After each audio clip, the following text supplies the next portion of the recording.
let's talk about something that shapes our entire lives. Good luck, bad luck. What if it's all just a story we tell ourselves? What if the real answer is neither? We're about to dive into this really powerful idea that the labels we slap on events, good luck or bad luck, might actually matter way more than the events themselves. We're going to see how your perspective, well, it might just be the most powerful tool you have. Okay, so to really get to the heart of this, we're going to turn to this incredible, timeless Taoist parable. Now, it's a super simple story on the surface, but wow, the wisdom in it is so deep. It's basically the key to this whole explainer. So here's the scene. You've got this farmer, and his most prized possession, his horse, just runs away. Gone. And of course, his neighbors all rush over to console him, immediately saying, "Oh man, that's terrible, such bad luck." They frame it as a total disaster right out of the gate. But check out what the farmer says.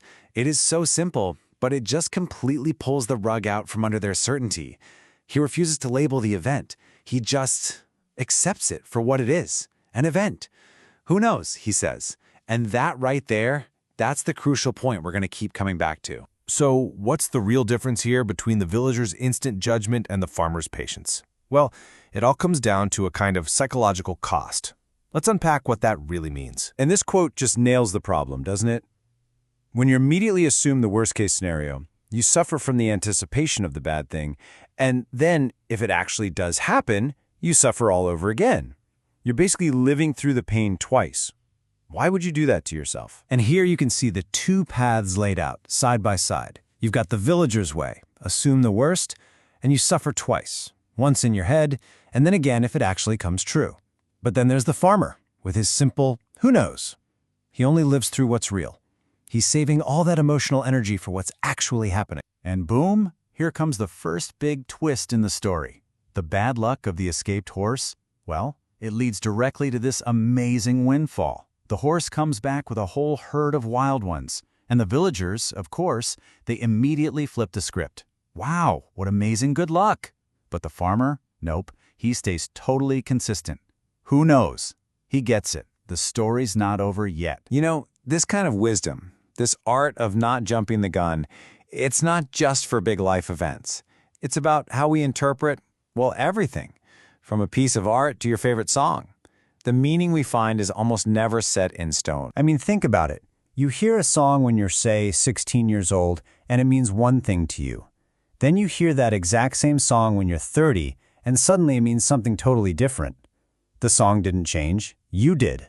The meaning wasn't locked in. It evolved right along with your life. And that reveals something incredibly powerful, right? If the meaning of a simple song can change, then why can't the meaning of a memory, or a big event, or even a whole chapter of your life? It means we actually have the power to reinterpret our own stories. This is a great example from a writer talking about Tom Petty's album, Wildflowers. For years, it was just a collection of awesome songs to him. But then, years later, while he was going through a divorce, that same album took on this whole new, deeply personal meaning. It was like it became the soundtrack for what was happening in his life. We find the meaning we need exactly when we need it. All right, let's get back to our farmer.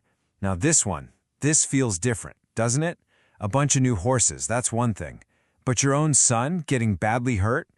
The villages are absolutely certain this time. This is terrible. But the farmer, even now, he withholds judgment. He sticks to his philosophy. Who knows? This brings us to a really, really powerful idea. What if we're not just passive observers of our lives, but active curators of our own stories? Like we're the ones who get to choose which pieces to put in the spotlight. Yeah, think about it like you're an art curator putting together a big exhibition. You might have this one absolute masterpiece, a real A-plus image, but if it just doesn't fit the flow of the whole show, you have to learn to let it go. You set it aside. And why?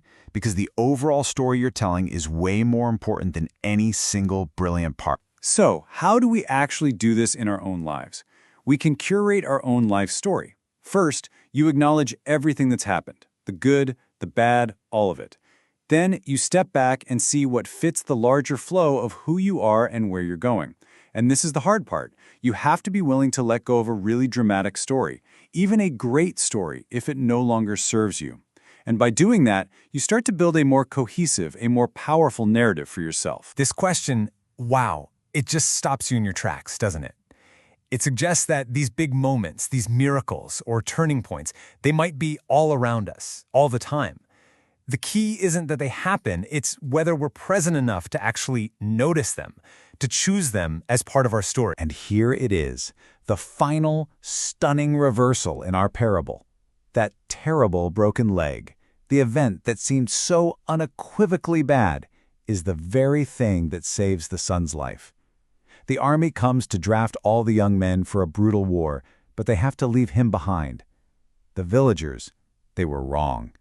Every single time they rushed to judgment. So you see, the farmer's wisdom isn't just about stoically enduring uncertainty. It's about something more. It's about finding an active, even joyful way to engage with the unknown. Psychologists actually have a name for this: joyous exploration. It's this idea of exploring things for the pure joy of the experience itself, not because you need a specific outcome. And what's really incredible is that people who practice this don't just tolerate uncertainty.